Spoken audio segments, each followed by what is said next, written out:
ಎರಡನೇ ಪಾಯಿಂಟ್, ಕೋಲಾರ ಮುಳಬಾಗಿಲು ಶ್ರೀ ರಾಮನವಮಿ ಅಂತ ದಿನ ಏಪ್ರಿಲ್ 8, 2022ರಾಗ ಶ್ರೀ ರಾಮನವಮಿಯ ಶೋಭಾಯಾತ್ರೆಯ ಮೇಲೆ ಮುಳಬಾಗಿಲಿನ ಜಹಾಂಗೀರ್ ಮೊಹಲ್ಲಾದಲ್ಲಿ ಕಲ್ಲು ತೂರಾಟ ಮೆರವಣಿಗೆ ಸಾಗುತ್ತಿದ್ದಾಗ ವಿದ್ಯುತ್ ಸಂಪರ್ಕವನ್ನ ಕಡಿತಗೊಳಿಸಿ ಕಲ್ಲು ತೂರಾಟ ನಡೆಸಲಾಯಿತು ಎಂದು ಆರೋಪಿಸಲಾಗಿರುವಂತ ಪೊಲೀಸರು ಗಾಳಿಯಲ್ಲಿ ಬಂದು ಅಲ್ಲಿ ನಿಂತ್ಕೊಂಡು ಗುಂಡು ಹಾರಿಸಿ ಪರಿಸ್ಥಿತಿಯನ್ನ ನಿಯಂತ್ರಿಸಿದ್ರು. ಇಲ್ಲ ಅಂದಿದ್ರ ಅಲ್ಲೂ ಕೂಡ ಅವರ ಮನಸ್ಥಿತಿ ನೋಡ್ರಿ, ಶ್ರೀ ರಾಮನವಮಿ ಅಂತ ದಿನನೂ ಕೂಡ ನಮ್ಮ ಮೇಲೆ ಕಲ್ಲು ತೂರಾಟ ಮಾಡುವಂತ ಕೆಲಸವನ್ನ ಮಾಡಿದ್ರು.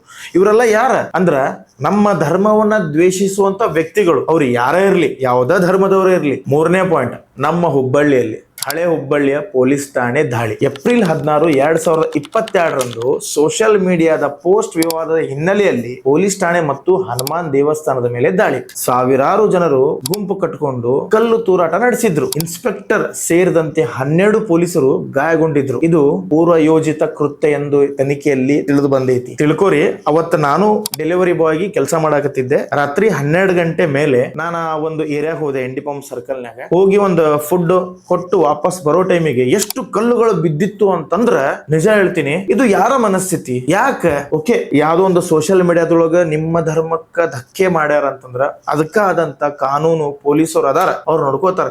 ಅಥವಾ ನೀವೇ ಎಲ್ಲರೂ ಸೇರಿ ಅವ್ರ ಮೇಲೆ ಕಂಪ್ಲೇಂಟ್ ಕೊಟ್ಟು ಅವ್ರನ್ನ ಒದ್ದು ಒಳಗಡೆ ಹಾಕಿಸ್ರಿ. ಯಾಕಂದ್ರೆ ನಿಮ್ಮ ಧರ್ಮ ಆಗ್ಲಿ ನಮ್ಮ ಧರ್ಮ ಆಗ್ಲಿ ದೇವರಿಗೆ ಧಕ್ಕೆ ಆದಾಗ ನೀವು ಸುಮ್ ಕುಂದ್ರಂಗಿಲ್ಲ, ನಾವು ಸುಮ್ ಕುಂದ್ರಂಗಿಲ್ಲ. ಯಾಕಂದ್ರೆ ನಿಮ್ಮ ದೇವರನ್ನು ನಾವು ಗೌರವಿಸ್ತೀವಿ, ಹಂಗ ನೀವು ಕೂಡ ನಮ್ಮ ದೇವರನ್ನ ಗೌರವಿಸ್ತೀವಿ. ಯಾರೋ ಕೆಟ್ಟ ಮನಸ್ಥಿತಿಗಳು ಸೋಷಿಯಲ್ ಮೀಡಿಯಾ ಮುಖಾಂತರ ನಿಮ್ಮ ಧರ್ಮಕ್ಕೆ ಧಕ್ಕೆ ಮಾಡಿದಾಗ ತಗೊಂಡು ಎಳ್ಕೊಂಡು ಹೋಗಿ ಸ್ಟೇಷನ್ ನಾಗ ಕೊಡ್ರಿ. ಪೊಲೀಸ್ನವರು ವಿಚಾರ ಮಾಡ್ತಾರ, ಅವ್ರನ್ನ ಒದ್ದು ಒಳಗಡೆನೂ ಹಾಕ್ತಾರ, ಅವ್ರ ಮೇಲೆ ಕೇಸು ಹಾಕ್ತಾರ. ಆದ್ರ ಅಲ್ಲಿ ಅಷ್ಟೊಂದು ಗಲಭೆ ಎಬ್ಬಿಸಿ ಪೊಲೀಸ್ ಠಾಣೆಯಲ್ಲಿ ಇರುವಂತ ಗಾಡಿಗಳನ್ನ ಪೊಲೀಸರ ಮೇಲೆ ಕಲ್ಲು ತೂರಾಟ ಮಾಡುವಂತ ಮನಸ್ಥಿತಿ ಬೇಡ ಅಂತ ನಾನು ಕೇಳ್ಕೊಂತ.